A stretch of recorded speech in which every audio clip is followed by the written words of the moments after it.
Oh my goodness gracious Jiminy Christmas, it's Behind the Bastards, a podcast about Adolf Eichmann for the last 2 weeks. Mr. Holocaust himself, as I shouldn't have titled these episodes. What's wrong with me? We don't have enough time for that. Whatever's wrong with me, it's not what's wrong with our guest for today, Joe Kasabian, who actually is a very similar kind of person in some ways. But anyway, Joe, welcome to the show. Hello. What is wrong with us? Why do we do this? Not enough time. I don't know. Mm-hmm.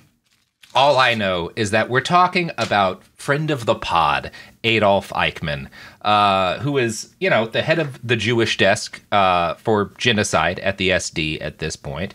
He has in the previous episodes, established himself as the czar of the Jews, partly by taking credit for a lot of acts of genocide that he actually didn't orchestrate or that he had a smaller part in. He's been kind of pissing off a lot of his colleagues prior to this point by lying about what he's done and taking credit for shit they've done. And now we're at the point in the war where things are bad enough that everyone's like, oh yeah, that shit I did, Eichmann definitely did it. This was absolutely him, right? And they're going from being like throwing his name around to get shit done to being like, oh, Eichmann? I hardly know him, Eichmann showing up at the Nazi table to see if everybody could show off their ranks of war crimes to find out he's the only one still doing it. Fuck. Oh yeah, it's all on you, huh, buddy? Yeah. I would have done that too, because I know he would have taken credit for it. Yeah. It's like, look, man, you've been stealing my content for years. Now you can have it. Yeah, Heinrich Himmler's like, hey, you want my coat? And my name documents? Yeah, buddy. So, in the final 2 years of the war, SS perpetrators, particularly the crew of men around Eichmann, would go through a rapid process of flipping from wanting the Holocaust to be on their CVs to wanting to hide their involvement. And this was often done by pinning their own actions on Eichmann, who is their most famous co-worker in the field of genocide. He's the Alan Smithy, or whatever, that fake director name that you put on a movie if you don't want your name on it. He's the Alan Smithy of genocide, where you're like, yeah, let's just say he did it.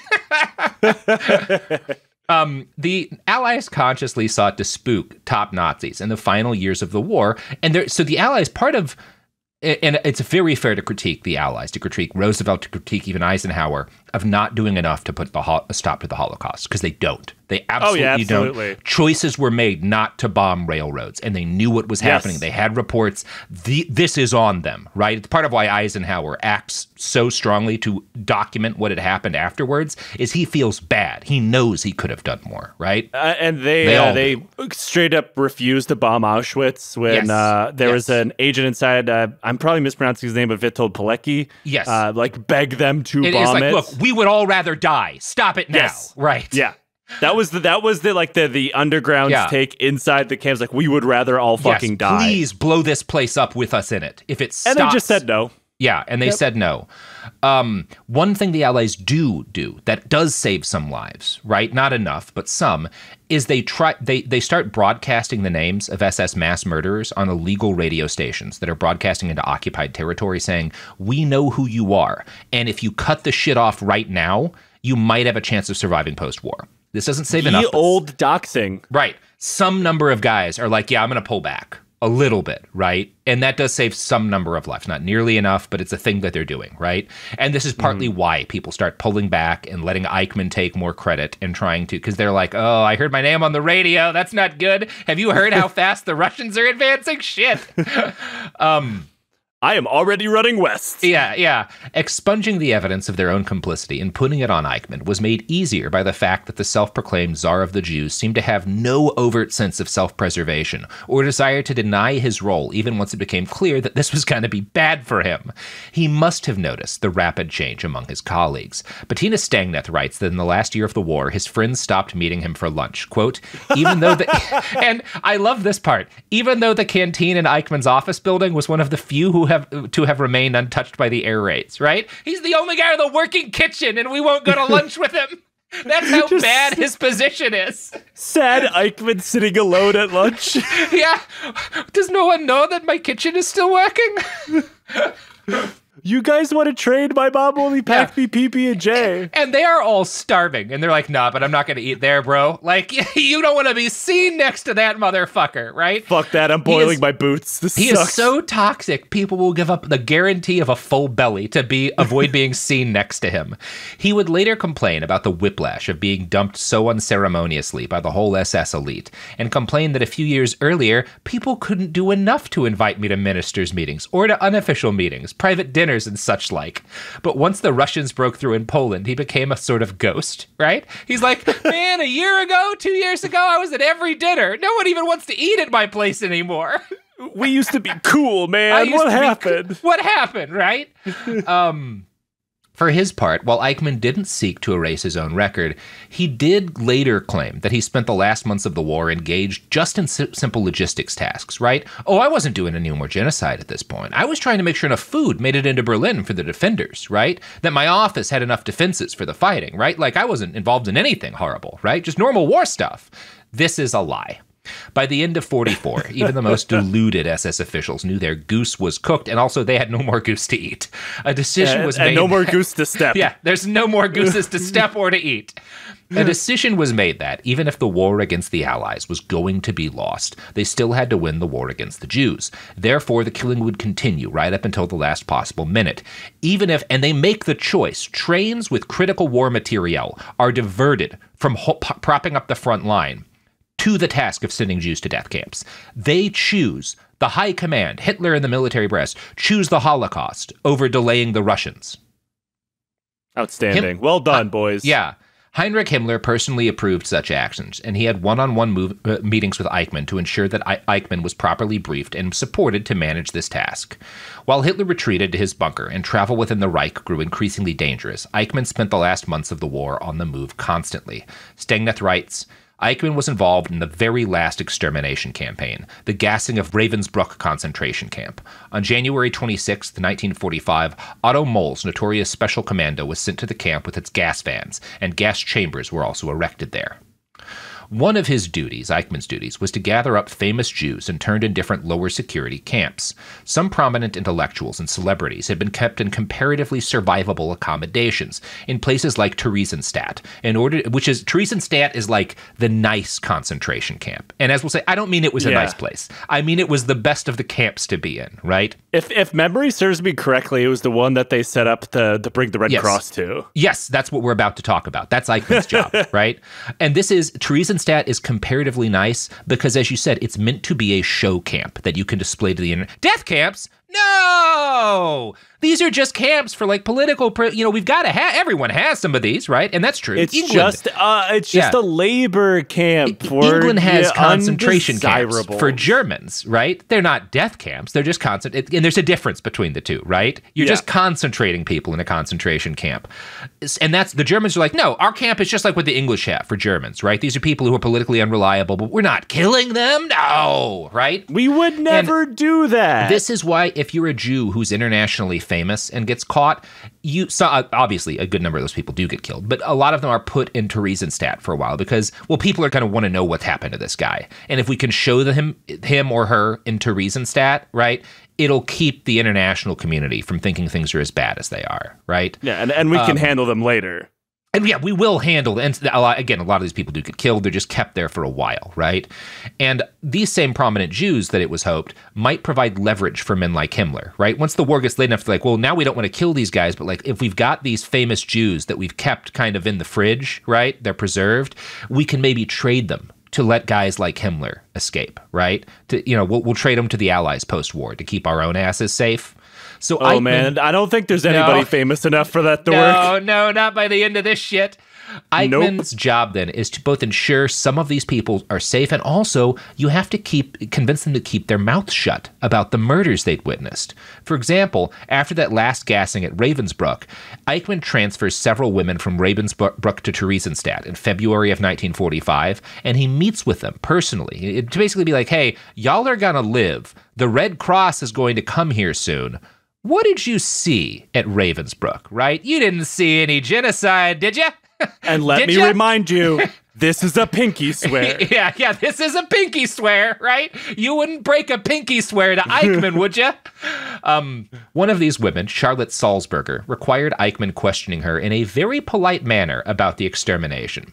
His fame was such that even without, he doesn't introduce himself as Adolf Eichmann, but he's famous enough that she guesses who he is, right? She later says, quote, "We knew who Eichmann was, even in Holland. We knew he was a man who used a lot of Yiddish and Hebrew expressions, and there was also a rumor that he spoke Hebrew and was born in Sarona. This was very clear from the way he spoke, right? Because there are rumors that he's basically Jewish, and that's why he knows all this stuff."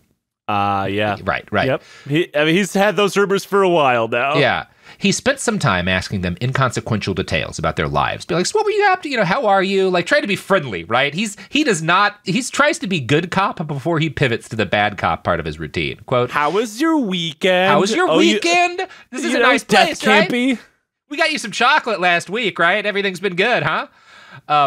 After this, he pivots to the bad cop part of his routine. He told us we now had the right to go to the Theresienstadt ghetto, but if we said anything about our experiences in Ravensbrück or about anything we knew, then you will, this was the phrase he used, be going up the chimney.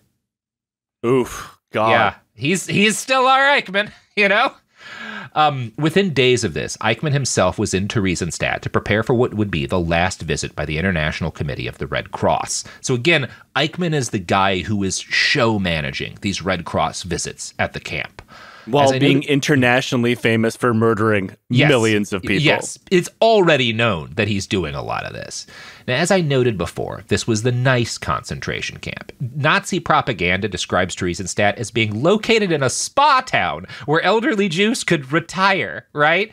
This is a spa, basically. We're sending them to a fucking spa. You're calling us genocide?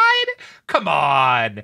Would a genocidal Everybody's gonna leave there with their hair all redone and veneers in. It's gonna be great. It's the shit you saw with Abrego Garcia where they gave him water in a glass with salt under him to be like, he's drinking margaritas in El Salvador. Come on. Yeah.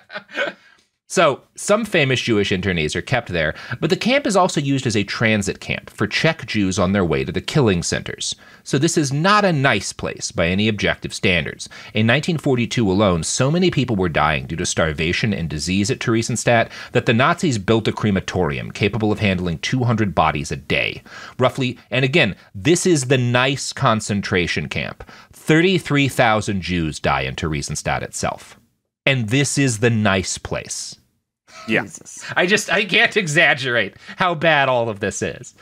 Even accounting for this, the living conditions there are still better than everywhere else because Eichmann and his colleagues, they don't want it nice all of the time, but you've got to be able to clean it up enough that at a moment's notice you can take the authorities there, right? So it can't get too bad. I mean, the bar is so low in all of the other camps. Right. It doesn't have to be good at Theresienstadt other than they ate today. Yeah, if we get the corpses out of here, it looks okay, right? Yeah. In early 1945, his main concern was that rumors of the death camps had percolated widely within the community of Jews being held there. And Eichmann did not want those rumors getting to anyone at the Red Cross. And you can't make some of this shit up. You want to guess what day they picked for this Red Cross visit to Theresienstadt? April 1st? You are literally right! Yes! I mean, oh no. April Fool's Day, 1945, is when Eichmann personally meets Red Cross representative Hans Donat and announces himself to be, quote, the direct agent of the Reichsfuhrer SS for all Jewish questions. They literally pick April Fool's Day, right? This is my least favorite thing I've ever been right about. Thank you, Robert. So, as soon as Eichmann meets with this guy, he gives a kind of rambling diatribe about his theories re the Jewish question, and his now ended plan. He's like, yeah, we're going to make a reservation for these guys, like America did with the Native Americans. We're not. Have you guys ever heard of Oklahoma? Right. And we're going to do that. Americans the United States killed a lot. We did a genocide, several of them against Native. I'm not saying we didn't. Did we? But the average European wouldn't call what we did a genocide in this stage, in part because the word doesn't exist yet, right? Well, to be fair, the average American today says it's not a genocide. Yeah. But this is the way, they're trying to be like, no, what we're doing is no worse than what the Americans did, right? That's all that we're trying to do here. What's weird, though, is that Eichmann also tells this guy, Himmler supports the humane treatment of Jews in Nazi custody. And I don't entirely agree with my boss here, but I'm following orders, right? So I'm keeping things nice, too. which is such a weird line for him to write, being like, actually, Himmler wants the Jews to be treated well, and I think he's kind of crazy, but, you know, that's what I'm doing anyway. Imagine being told this as a Red Cross worker by a man wearing a skull and crossbones on his hat. The skull and crossbones by literally Adolf Eichmann. You're just like rolling your eyes so fucking hard. Now, so I bring this up to point out there's very little sign at all that the Tsar of the Jews has any plans to flee from justice before the fall of the regime. And this is one time where we have to give Eichmann credit for being a lot smarter than his colleagues, because this is part of his tactic, right? He's not dumb. He's not actually, it seems like, wow, he's either so committed that he's ready to die, he's just trying to kill as many guys as possible, or he's really stupid for not trying to get his name off of stuff and to get out. What he's doing is actually smarter than all of his colleagues. He knows you're idiots for thinking you can escape this. Anyone at my level is a fool for thinking that you can get away. I'm going to hide by pretending to be the guy that I've been pretending to be up until the last minute here, so that none of my colleagues expect that I am setting up secret plans to get out, right? But he is. The whole time where he's doing this, he is making plans. He's getting fake identities printed. He's using like SS. The SS has a printing press for fake IDs. He's getting multiple fake IDs. He's making an exit plan with his wife and with his dad to hide out in the countryside under a new name, like in the last stages of the war. He'd started laying the groundwork for his escape months earlier when he lied to close colleague Dieter Wislinski, who's a member of the SD, and who would later try to sell Eichmann out to the Allies. Eichmann knows, well, Wislinski's a worm. He's going to sell me out the instant he can. So he tells Wislinski, you know, I actually cut ties with my dad and my family years ago. They don't believe in all this Nazi stuff as much as I do, so I'm not even in touch with them anymore. Now, the reality is, Eichmann's father is a committed fascist, right? And Eichmann's still close to his dad. But by doing this, Wislinski will tell the Allies, oh, no, he wasn't really in contact with his family, right? Which is who he's going to be relying on. Eichmann would also...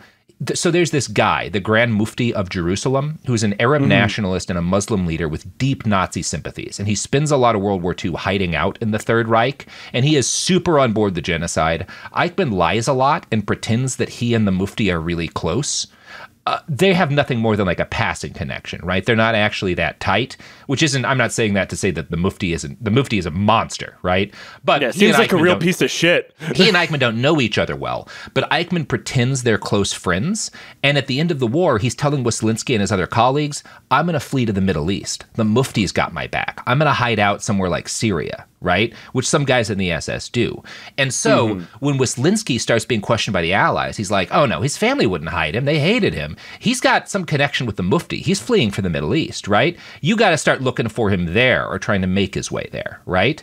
So Eichmann has seeded a false story for his plans for the escape with his colleagues in the SS, knowing they're all going to rat on him. He wants them ratting, and he wants them giving up the wrong info. Of course he knows that they're pieces of shit. They're in the SS. Yeah, he works with these assholes. He knows how much they suck. You guys stopped eating lunch with me. You're all fake friends anyway. Yeah, he knows they're fake friends. And you don't want to give it to a guy like Eichmann, but he's really smart here. He knows, like, this is very, very intelligent, and it's going to work extraordinarily well. Game recognized game. He knows what kind of pieces of shit the SS is full of. He's one of them. He's one of them. He's the worst of them, right? Yeah. Yeah. Through all of this, he vocally expounds upon his commitment to the Nazi cause and the genocide he's orchestrating, so no one will expect that he's planning to flee or that he's been lying to them. He takes to posing with guys like Himmler in pictures, carrying his service revolver. He hadn't really needed to wear a gun. He starts wearing it, being like, I'm an old fighter. I'm going to go down shooting, you know? When this ends, I'm going to die on the field, you know, in the last minute that I can, still loyal to the cause. In his last meeting with his subordinates in Berlin, he told them, if it has to be, I will gladly jump into my grave in the knowledge that 5 million enemies of the Reich have already died like animals. Right? He's really telling them, I'm happy to die because I killed 5 million people, you know? So I can go out with my conscience clear. Now, this is a lie. He was committed to killing those people, but he doesn't want to die. He's going to do whatever he can to escape. So April 1st is when the Red Cross visits Theresienstadt. Hitler dies at the very end of April, the same month that had begun with that show tour. Peace and an end to the war in Europe is not far behind. By the point that Hitler kills himself, Eichmann has already disappeared into the mass of Nazi war prisoners under a new name. He just bounces one day, destroys his old info, picks up one of these fake IDs, and starts living under a new name, Adolf Karl Barth. Now, his last order that he had gotten as Eichmann was given by his childhood friend Kaltenbrunner, and Kaltenbrunner had told him, you're going to go and carry on this guerrilla struggle in the Alps, right? We're going to keep on fighting, in the mountains. We'll hold out till the last. And Eichmann's like, yeah, totally, absolutely. And then he just leaves one day, shows up in new clothes, and gets taken prisoner, right? As a low-ranking enlisted member of the SS. So he gets put in a POW camp with all of these thousands and thousands of other low-ranking SS guys. And while he's in the camp, he actually transitions and destroys that old ID and takes on yet another new ID. And there's a couple of reasons for this, but he starts going by, he had been pretending to be Karl Barth, who's this enlisted member of the SS, and he upgrades himself to an officer, to Untersturmführer Otto Eichmann. Now, the logic of this was both, first off, Barth, pretty far off from Eichmann. If somebody recognizes me and calls out Eichmann, I could be like, Eichmann. No, I'm Eichmann. Yeah, Eichmann, that's me, right? It's smart, right? It's close enough that it won't draw suspicion if he responds to the name Eichmann or something. And the other reason that he upgrades from being enlisted to a low-ranking officer in the SS is that as an officer, he doesn't have to do labor on a daily basis. I fucking knew it. I knew that was going to happen. I knew he was going to switch himself to be either a Wehrmacht officer or an SS officer because no labor and better treatment. Yeah. And for the record, most of the SS, most of the Einsatzgruppe, even the officers, get off essentially scot-free after the war. I am of the opinion we should have executed every member of the SS, as well as every member of every person in government in the Nazi state. There were so many more people we should have killed that we didn't. If you wanted be embraced by something warm and nice, just know that most of the ones that fell into Soviet captivity died horribly. Yes, and in this case, you do have to give it to the Soviets. The fact that we let so many of these guys off is why this kind of shit keeps happening, right? 99% of SS men got away with little more than a slap on the wrist and a quote-unquote rehabilitation process. If there had been another million or two that had been taken out by the Allies after this, because there were that many who directly took part in the Holocaust. They deserved death, more right? than that. You could have justified even more. Maybe this wouldn't have kept happening, right? Maybe there would have been enough of a warning, but we don't. We let most of these guys off. Once you cut in, take away the clean Wehrmacht myth, you got a whole lot of Germans to kill, and you'd still be all right with it. Yeah, and I know I would be. and part of what's so fucked up here is that this shows how soft we are on these guys. The fact that just by being no, I'm an SS officer. Well, of course you don't have to labor in the prisoner of war camp as an officer. Why would we make an SS officer work? Yeah, That's not gentleman. How this is done. He's a gentleman. You can't make him do hard labor. Yep. So you might expect working something like this out, where he's shifting identities while in a POW camp to be hard, but it really wasn't. His father outside the camp is able to fetch these forged documents that he'd squirreled away for him and smuggle them to him. And because all of the central records in Breslau had been destroyed at the end of the war, there's not a lot of, no one can find out that this guy wasn't real, right? Eichmann had made sure that Ekman's birthday was exactly 1 year later than his, so it's not hard to remember. He doesn't have to keep it in his mind. It's his own birthday. It's just a year later. You're just pretending you're a year younger. In the immediate wake of the war's end, most of the top players in the Nazi party, like Hitler, Himmler, and Goebbels, were dead. Now, Hermann Goering is in custody, along with a handful of other Reich notables. By far the largest Nazi in the wind at the war's end was Eichmann, who was noted by the Jewish Agency for Palestine as being the highest-ranking wanted Nazi as of June 8th, 1945. So everyone is very aware, everyone who cares about the Holocaust is very aware this Eichmann guy is a real big deal, and he's in the wind. And something needs to be done about it, right? So that is known from the jump. And there was a few Nazis that at the end of the war, they did just vanish, and people thought they could have done a runner like everyone else, but then they just came to the conclusion like, oh no, they're Alfred just one Rosenberg is one of those guys. Yeah. Yeah, and they're like, oh, they're just one of the thousands of people who died in fighting and just namelessly died on the side of the road like a fucking dog. Yeah, I may be getting the name wrong. Yeah, there are some high rank, because like, you were in Berlin at the end, and like, it's not easy to get out, right? It's a pretty dangerous place. Oh, man. So, you know who didn't escape Berlin at the end of 1945? Mitsubishi? That is right. They were pretty far away from Berlin. Let's not talk about what else Mitsubishi was doing. Oh, God, no. So we're back. Oh, my goodness. Just like Mitsubishi, we're back and we're cleansed of whatever crimes that we were implicated in previously. That's right. All we made was engines, guys. Come on. All IG Farben made was medicine and some other, Zyklon B, a little bit, not all that much. Just a little bit. Just a little bit. Look, I was all on board with the Mitsubishi rehabilitation until they came out with the Model 731. That's a little too on the news. Yeah, it's a little too on the nose. Oh, guys. So it had become clear by June 8th, 1945, that there are going to be war crimes trials, and the World Jewish Congress asked later that month for Eichmann to be tried as one of the main architects of the Holocaust. Since he was missing, Allied prosecutors had to interrogate his former friends, like Wislinski, who sang like a canary and blamed all of his own crimes on Eichmann, right? He made me do it! I didn't want to be in the SS! This is all Eichmann! What a dick! We all hate him, right?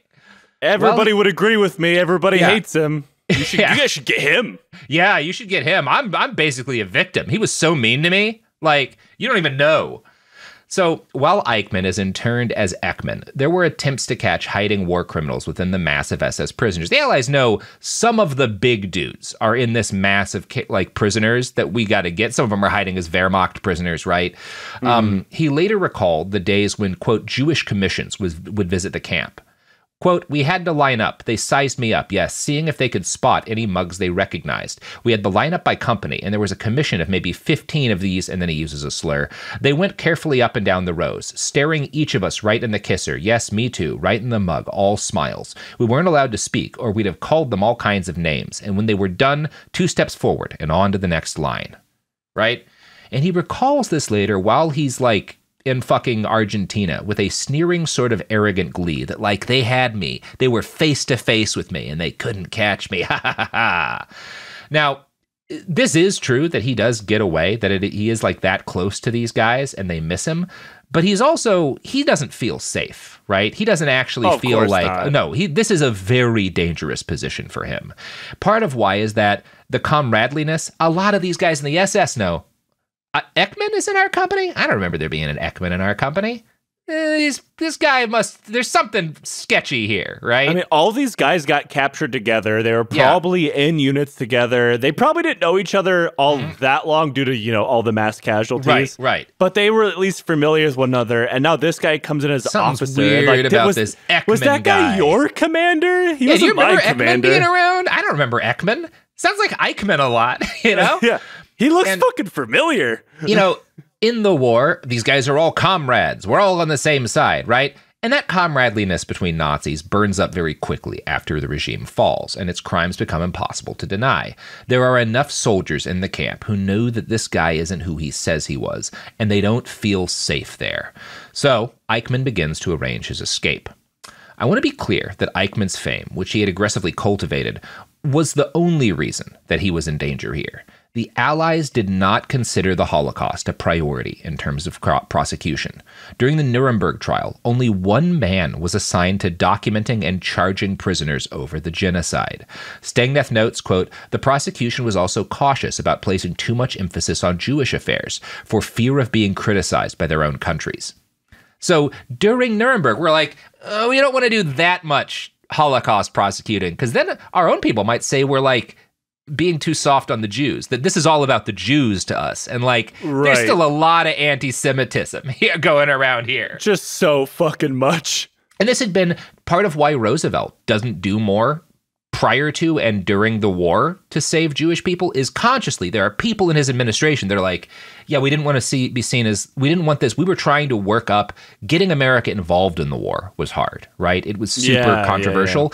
And it would have been bad for our effort to get the U.S. involved if we'd made it look like this was all about the Jews, because they're just not popular, right? Yeah, and like similar to Churchill as well. Right. The Nazis and fascism were wildly popular within the British upper class, to include the fucking king, all the way up until they got dragged into the war.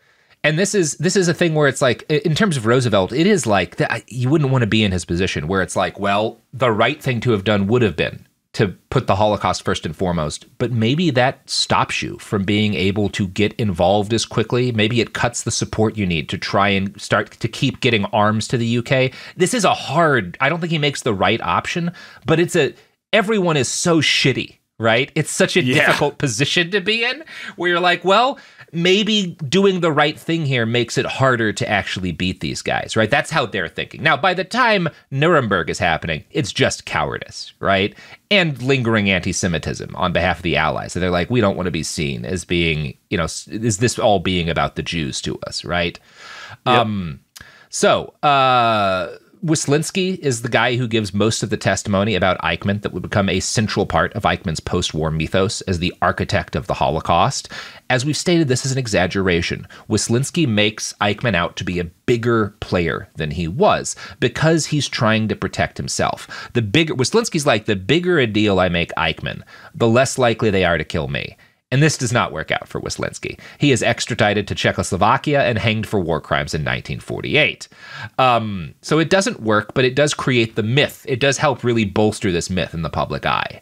Theodor Dannecker, who had been Eichmann's right-hand man, was smarter. He avoided capture like his boss at the end of the war until he was caught by the U.S. Army in December of 1945. He committed suicide in a prison camp before he could go on trial. He was almost certainly going to hang as well. Oh yeah, he would have fucking hung. He was just too big, too implicated, and too much. But unlike Wislinski, he doesn't trick himself into believing he's got a chance. Eichmann proved remarkably successful as a fugitive. Working with a mix of a few former SS colleagues he could trust and their family members, he hid out on a farm in northern Germany. While he lived in a rustic college and engaged in a simple peasant life, working basically as a forester, right? He's doing like lumber work. What remained of the Third Reich's leadership went on trial. Eichmann's name came up repeatedly in segments of Nuremberg that dealt with the Holocaust. Wislinski blamed his old boss for being abusive and violent, and basically was like, he threatened me into doing it. Oh my God, shut up, you fucking bitch. Another SS man, I think his first name was Otto Ohlendorf, entered into the record Eichmann's claim that he would leap laughing into the pit of hell because he'd killed 6 million Jews, right? That's where we get that quote first, is Ohlendorf being like, that's how bad Eichmann was. He said this. You guys should go get him still, not me. And Goering is really the only member of the Nazi high command who doesn't do what Wislinski does, where he's trying to throw everyone under the bus, right? Goering states while he's watching Wislinski on trial, this Wislinski is just a little swine who looks like a big one because Eichmann isn't here. Eichmann is no longer there either. 3 months after escaping the prison camp, Eichmann is registered under a new name, Otto Henninger. He just turned 40. He managed to stay employed, working for a lumber company, and lived alone, a thing Wislinski told Allied interrogators his boss could never do. Wislinski says anyone who knows Eichmann knows he's too cowardly to be alone. So we see how well Eichmann's cultivation of a fake personality has worked to protect him. He really lied to the right guys. By April, it's unfortunate how good he is at this. Yeah, it is impressive that he was able to hide effectively in plain sight. And I do wonder if he was only able to get away with this because the people that, of course he trusted some SS men, but the people that knew him as this fake person also kind of knew he was Eichmann. Yeah. So, by April of 1946, his friend Kaltenbrunner had taken the stand and claimed that Eichmann was the man who carried out the whole extermination operation against the Jews. Now, again, Kaltenbrunner's his boss. Kaltenbrunner brings him into the SS, right? He's full of shit. Yeah, it's all him. Oh. He did it all by himself. It was the craziest thing. Yeah, he was so fast. Now, this was a massive exaggeration, but it's one that sticks. Lying does not, however, save Kaltenbrunner. He's executed in October of 46, but it serves to continue building the Eichmann legend. Rudolf Hess, former commandant at Auschwitz, adds to this legend by crediting Eichmann with helping to decide to use Zyklon B to gas inmates. We never would have come up with that idea without Eichmann. Yeah, I was trying to make a summer camp until he came around. I was just trying to give people veneers. Yeah. The only guy in this, like, I love trial... Joe's obsession with veneers. Yeah. Veneers? It's a health spa. Only Julius Streicher, who is the Nazi propagandist, we've covered him on this show, and he gets executed for war crimes. He's the only guy here to give an honest account, being like, fuck it, I've never even heard of this dude. Eichmann's supposed to be the chief anti-Semite? I'm the chief anti-Semite, and I don't even know his name, right? Like, he's like offended. Fuck this guy, but there's a certain amount of respect given. It's like, no, he knows he's gonna die no matter what. At least he's not gonna lie about it. He's committed to being like, he's just angry that Eichmann's getting all of the credit for the Holocaust. I'm a piece of shit. Everybody should know about it. So hard. Why is he getting all the credit for sucking?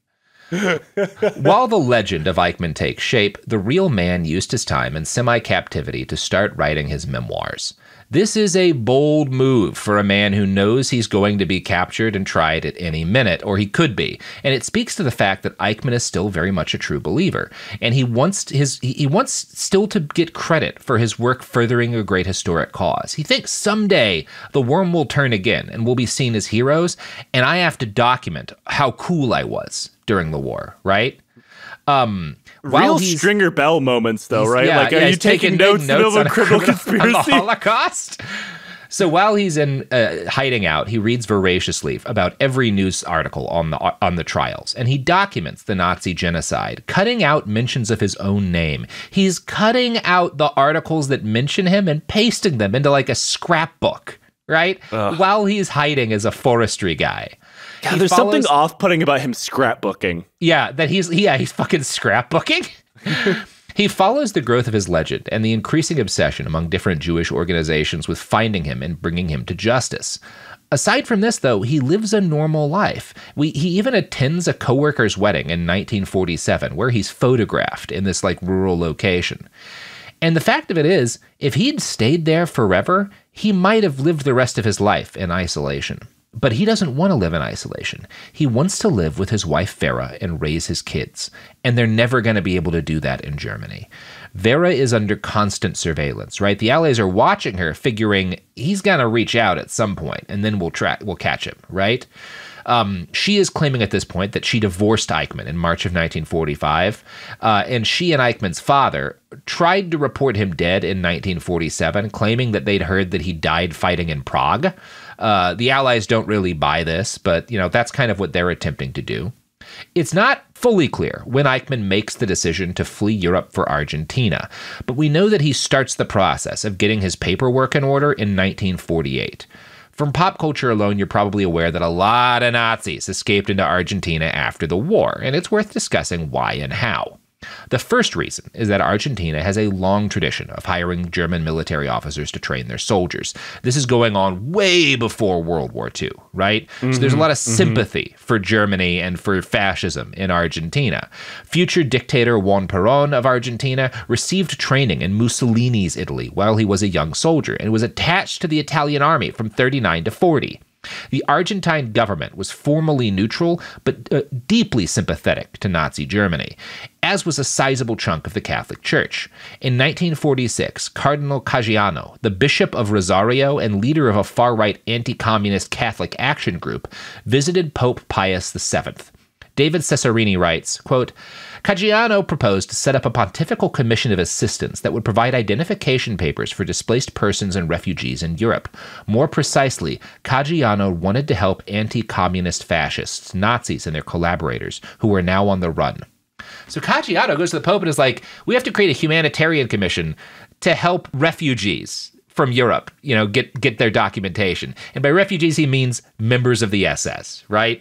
There's a chunk of the Vatican agrees to this plan and becomes a major active player in helping hundreds of SS war criminals escape, right? That's the Vatican is doing this.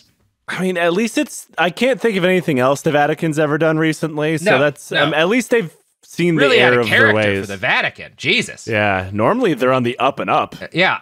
Now, and this is key, Adolf Eichmann escapes Europe with the help of a Catholic cardinal who provides him with the documents he needs. With the permission from the Pope. Yeah. Yeah, the cardinal's working with at least some degree of permission from the Pope here. Now, to escape, Eichmann also has to enlist the services of a people smuggler, and a people smuggler who had the personal approval of Juan Perón. His identity papers were issued by Catholic Bishop Alois Hudal, who had appointed himself protector of persecuted war refugees, a term here that means Nazis who did the Holocaust. It takes 2 years, but Eichmann makes the journey to Argentina safely in 1950. His family follows a short time after, and they are soon living together, a facsimile of a normal life with a few compromises in light of his notoriety. Vera had to call him Otto, and he had to use a new name yet again, Ricardo Clement, but those who knew him said that he used his real name often enough with old comrades, who now made up a sizable community in Argentina. Eichmann described his own life in the world's most cursed diaspora. Yeah, the Nazi diaspora in Argentina, yeah. Oh, and he's going by Eichmann fairly often whenever he's around Germans. It's not super hard to figure out this guy. Oh, this guy Ricardo Clement, whose wife calls him Otto, and who goes by Eichmann whenever he's drunk. I wonder if he's Adolf Eichmann. Yeah, it must be a different guy. Mm-hmm.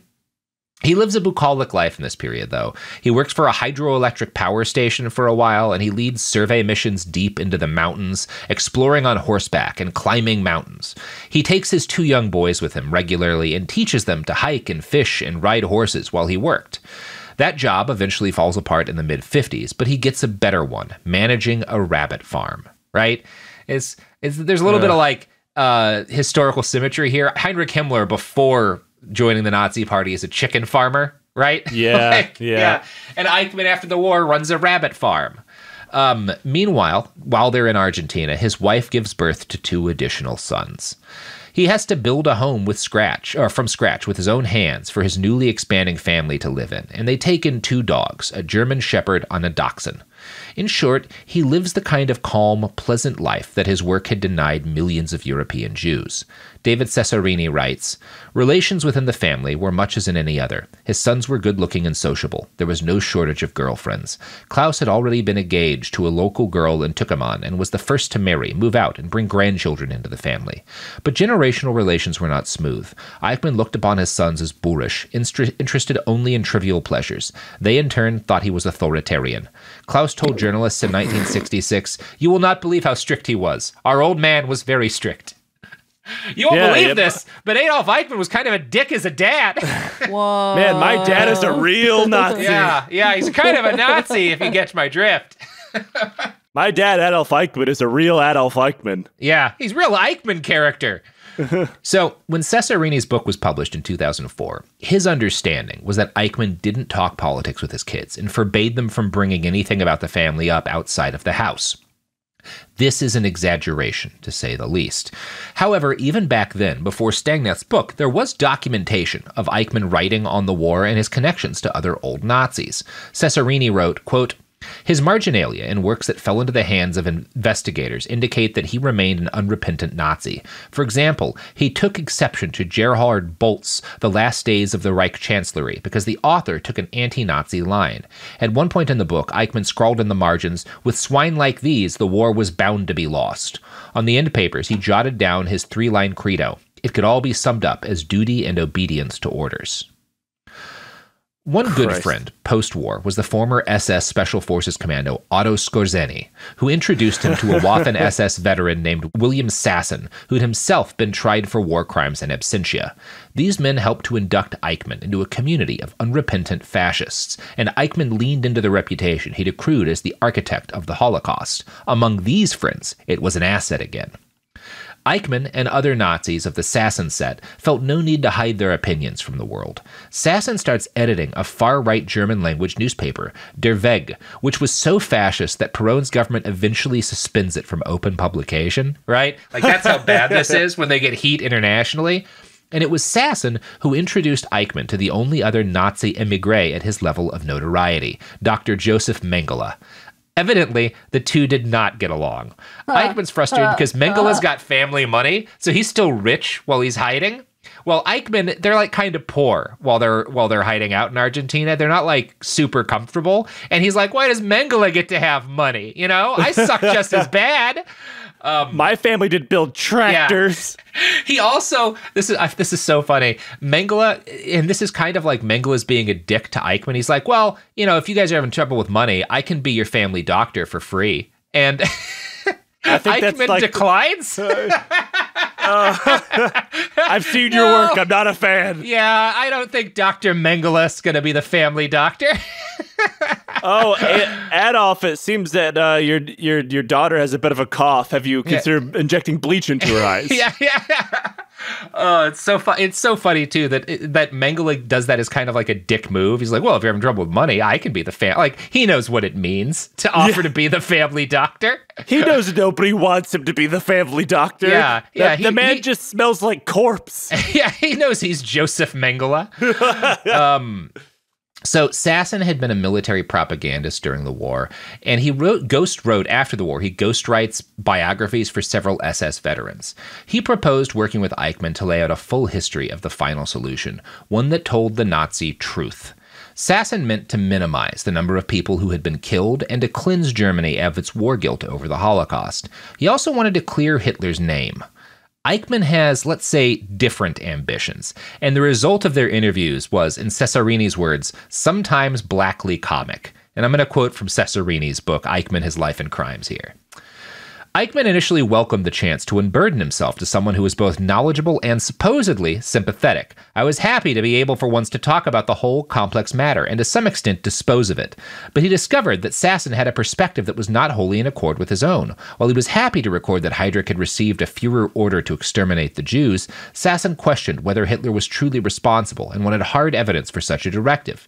At one point, Eichmann expressed incredulity that anyone would expect there to be a written order from Hitler himself, protesting that was not how the Reich worked. Whereas Sasson wanted to diminish the number of Jews deported to the death camps, Eichmann was happy to brag about his achievements. At Sasson's insistence, the dialogue returned again and again to statistical assessments of the numbers killed, with Sasson and Eichmann arguing in opposite directions.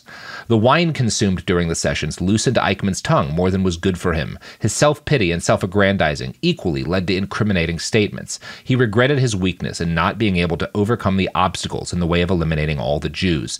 Impervious or uncaring as to what the transports meant in terms of human suffering, he lamented delays and rejoiced in trouble-free deportations. We had the same thing in Slovakia. We had the same thing in France, and although it started there very hopefully, we had the same thing in Holland, where the transports did, however, roll at the beginning, so that one can say it was magnificent, and where subsequently there was one problem after another. He remembered with satisfaction the times the deportations went well, notably in Hungary. So it's so, Sasson's like, but like Hitler wasn't really involved. Do you have any evidence that Hitler ordered it? And Eichmann's like, you don't understand how this fucking worked. Like, what the fuck is wrong with you? I don't think that many people died. I would have killed more. I do like that they're basically like, Eichmann couldn't hold his wine. No. Yeah. Eichmann was a lightweight. Yeah. He was a lightweight and got really moody afterwards. Yeah, now, he drank wine, got a little weird. You know who also gets a little weird whenever they're drinking wine? Mitsubishi. That's right. Boy, you do not want to get Mitsubishi drunk. They'll start talking about the 40s, and it doesn't go well. We'll take your money, Mitsubishi, please, for the love of God. Anyway, we're back, and we just got reached out to by Mitsubishi, and this is very good. I think this is going to be really positive for the whole podcast. They stated, quote, if you continue referencing our name, we will bring you into court. So yeah, very excited. Super psyched. This and more in Wake Island Drift. Yeah. So Eichmann's post-war friendships all have one thing in common, his utterly repentant openness about the scale of crimes he'd committed. He told one Dutch Nazi émigré, to be frank with you, had we killed all of them, the 10.3 million European Jews, I would be happy and say, all right, we managed to destroy an enemy. So, you know, he's continues to be Eichmann. Yeah, he's still a piece of shit. He's still a fucking Nazi asshole. Oh, yeah. Now, Ricardo Clement lives with his wife and sons outside of Buenos Aires for almost a decade. As I noted earlier, his boorish sons grew up there and began dating. one of them started seeing a young girl who was also a German immigrant, Sylvia Hermann. Now, you might think this would make the two a good match, but there was a problem. Sylvia's family were the other type of European immigrant, right? Her father Lothar hadn't informed her of this, but he was a Holocaust survivor who had fled Europe after surviving Dachau. Now, by this is point, the world's worst fucking Hallmark the movie. Worst meet cute. By this point, Lothar was old and blind as a result of repeated beatings by the Gestapo. As his daughter courted this Eichmann boy, Lothar starts putting things together in his head and is like, oh fuck, I think this kid might be the son of like a major war criminal, right?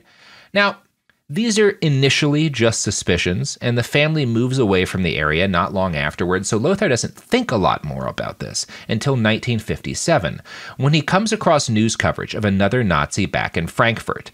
And I'm going to quote from an article by the Museum of Jewish Heritage here.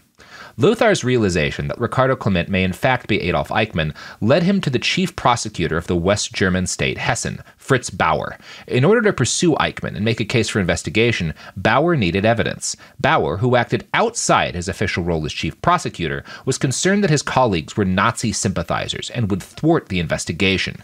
At Bauer's request, Lothar went in search of more details regarding Eichmann. Soon enough, Lothar was able to positively identify Eichmann, sending good word back to Bauer. So, fucking Lothar is like, well, this German prosecutor has been prosecuting Nazi war criminals. I'll reach out to him and say, I think I know Eichmann. Bauer's like, I can't do this as part of my legal job. There's so many fucking Nazis still in the German state, they'll warn him. If anyone becomes aware in Germany that I'm looking for Eichmann, he'll get warned. Because again, I'm surrounded by Nazis still. So man, the Allies should have killed way more of my coworkers. So many more of these guys. So Bauer is like, basically, once he gets like confirmation from this dude in Argentina, Bauer, rather than like going after going through the German government to try to prosecute this guy, he's going to go directly to the Mossad because he's like, again, I'm surrounded by Nazis. And this is not an uncommon state of affairs. Post-war West Germany talked a great game about war guilt and hatred of the regime, but a ton of second and third tier Nazis were by now running the show. Part of the blame for this, and one of the people responsible for this is a famous anti-Nazi, Konrad Adenauer. And Adenauer he'd been an opponent of the party prior to Hitler's rise to total power, and he had been imprisoned several times by the Nazis. But he was like a liberal politician who hated the Nazis, but was willing to govern beside them, right? And well, yeah, if it isn't the consequences of my political ideology. Right. And the good news is that Adenauer was such a committed anti-Nazi that the Allies let him form a government and become West Germany's first chancellor in 1949. The bad news is that because he was such a committed anti-Nazi, he was able to personally accept a ton of Nazis into his government, and his own reputation acted as a shield for them.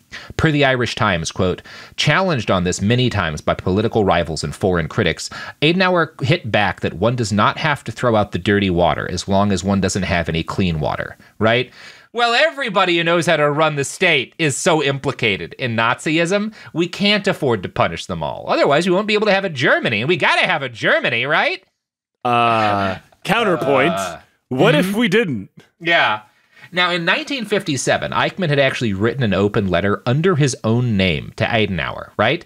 And the letter was negative. He and Sasson both wanted to destroy Konrad's government, but it shows how much impunity he felt by this point, that he could write a letter to the fucking chancellor, right? And feel like it was not a super dangerous thing.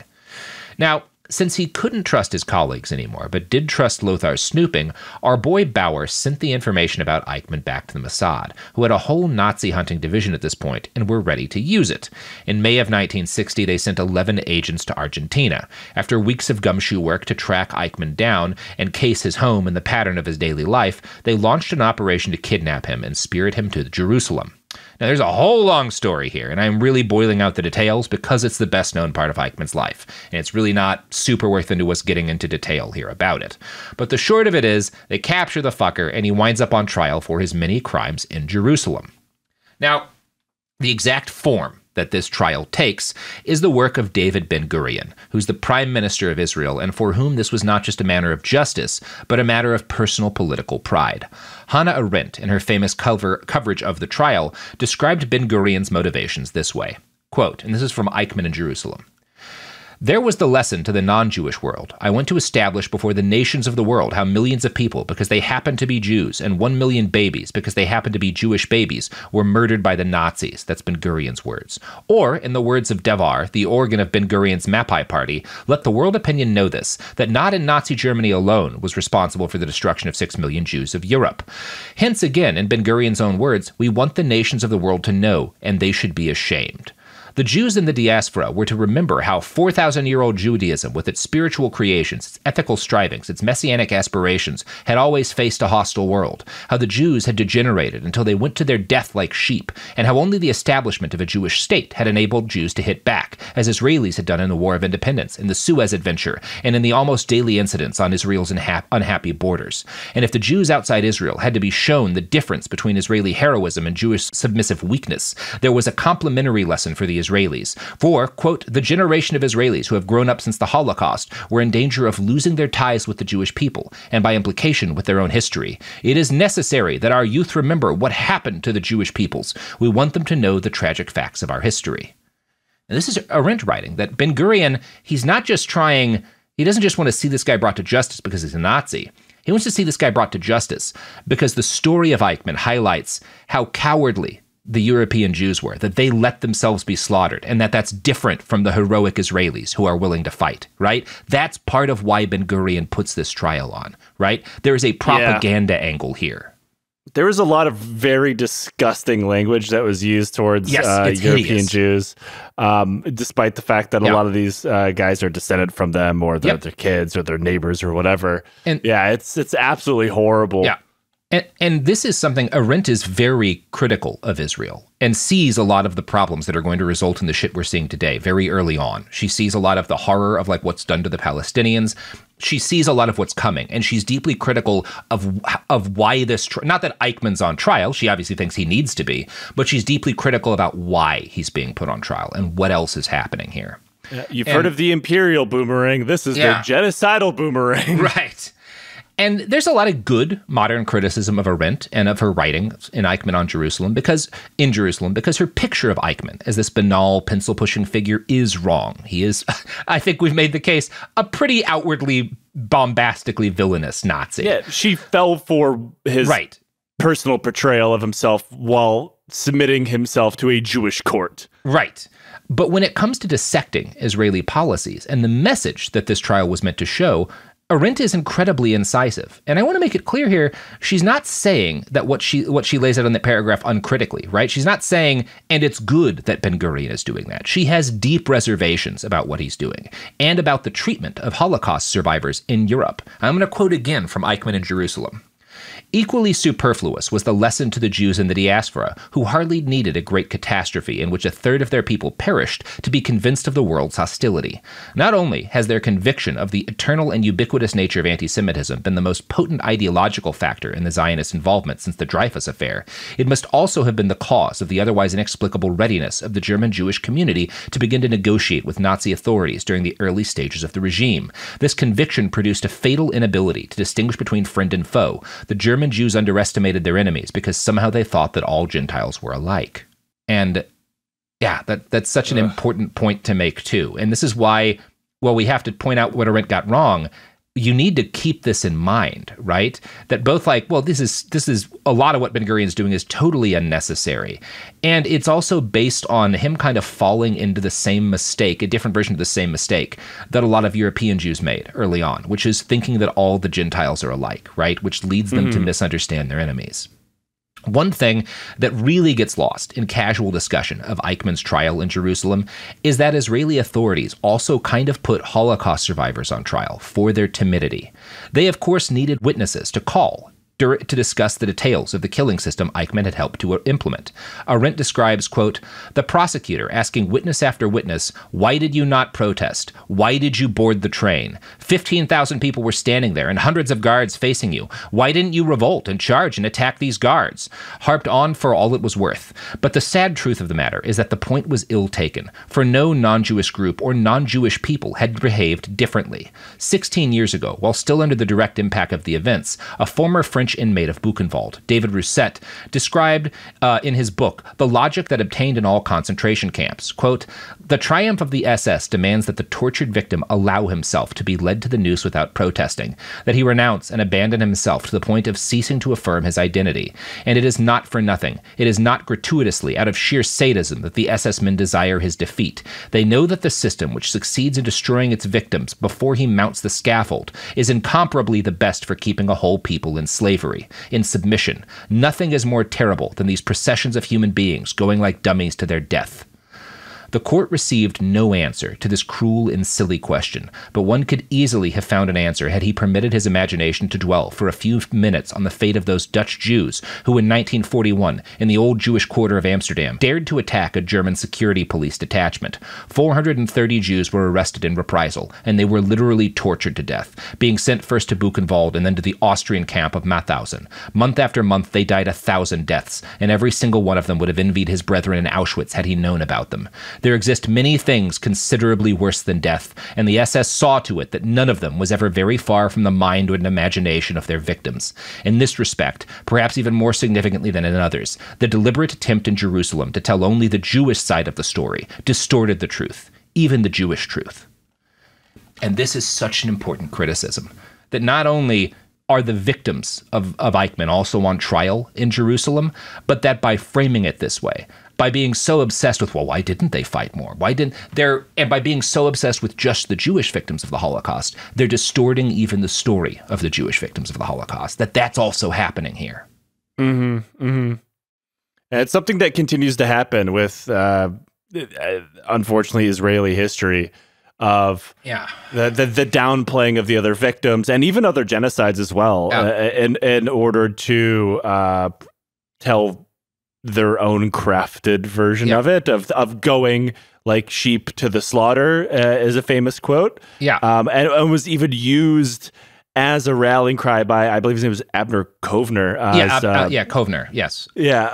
To launch attacks against surviving SS men and even attempt to poison an entire city. Yes, we talked about part of a group called Nakam. Yeah. And that was like the rallying cries, like we did not go like sheeps to the slaughter. Yes, and they did, and there were so many other examples of resistance, right? But the point that Arendt is making is both that like you can't imagine the position these people were in and what had been done to them already.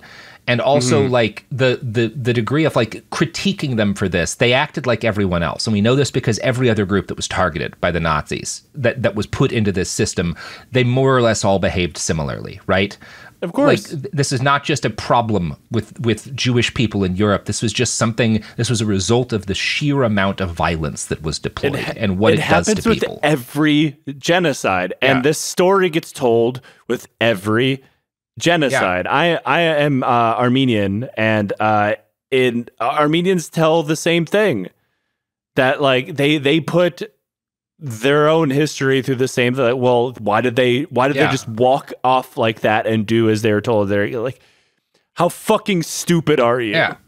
How fucking dare you? It's this desire both to avoid what you see as the shame that like they didn't fight back more, and also this belief to think that like, well, I would never be in that position. I'd built fight different. Back. And I can see it because like now that I'm on the side, now that I'm part of a country that has a military that's capable of like fighting, we're fighting, right? Like we would never just give up, and it's this desire to believe, it's this desire to believe that like you were now safe from this horrible thing. And this desire to believe also that it's this deeply insidious attitude that like people who suffer something that badly, even if they're your people, they must have done something wrong. They didn't fight hard enough, right? There's something that they could have done that I would do if I was in their situation, right? Yeah, like everybody. Oh, that couldn't happen to me. I would do this. Like, I assure you, it will. It would be me. It fucking would. And this is, I think, I think Arendt's work is so valuable in part because she brings this criticism up that is very hard to talk about this. It's very hard to be critical of, like, especially in public, of how Israel handled the Eichmann and what they did. And the story of Israeli treatment of Holocaust survivors is much deeper than just this. And it's difficult for a lot of people to be critical about it because it's hard to not seem like you're saying something. And like, Arendt is a Holocaust survivor. She is smuggled out of Europe, right? Like, she is, and she is the one making these criticisms of Israel during the trial, right? As she's reporting for, I think, the fucking New Yorker. You know, it's very important, and Eichmann in Jerusalem, for all of its flaws, is still very important to read for these reasons. Now, I find stuff like this much more interesting than Eichmann's actual performance on trial. In short, his defense counsel tries to use the argument that Hans Globke had drafted the Nuremberg racial laws in 1935, and thus Eichmann had only been following orders. Eichmann himself sought to inhabit the image of a timid middle manager. Oh, he'd handled some logistics, sure. He'd helped send Jews to camps. He was making the trains run, but he wasn't putting people in gas chambers. He testified personally, I had nothing to do with killing Jews. I've never killed a Jew, and I've never ordered anyone to kill a Jew. The German government, for their part, when he brings part of what Germany's doing, when Eichmann brings up Globke to try to be like, no, this was the guy responsible. Germany tries to hush that up, right? And they're like really pushing internationally, like, we got to keep this shit quiet because Globke at this point is the senior most civil servant in West Germany, working under Konrad Adenauer. Right? There it is. Yep. Yeah, the guy who drafted the Nuremberg racial laws is working for the government again. He's the senior most civil servant in West Germany under Adenauer. So obviously, the outcome of this trial is never really in doubt. And there are some very valuable things that happen during the trial and that get out. And it's very valuable that a lot of Eichmann's victims are allowed to talk about what happened to them, are allowed to put that on the historic record. I'm not claiming that, like, this is all a failure or bad. A lot of good does come of his trial, right? That is also a part of the story, and it's an important part of the story. And the fact that a lot of victims of the Holocaust get to go in front of a perpetrator and lay out what he did to them is good. There are also horrifying moments, right? One of the worst moments of the trial is a former Auschwitz inmate is shown a camp uniform while he's on trial, and he has a stroke in the courtroom. Oh, Jesus. Like, it's fucking nightmarish, right? And in this case, they are trying to do, like, the right thing, where it's like, we need this on the record. But, like, of course, that's what happens sometimes, right? Like, it's just, it's horrible. Like, there's no easy way to handle all this stuff.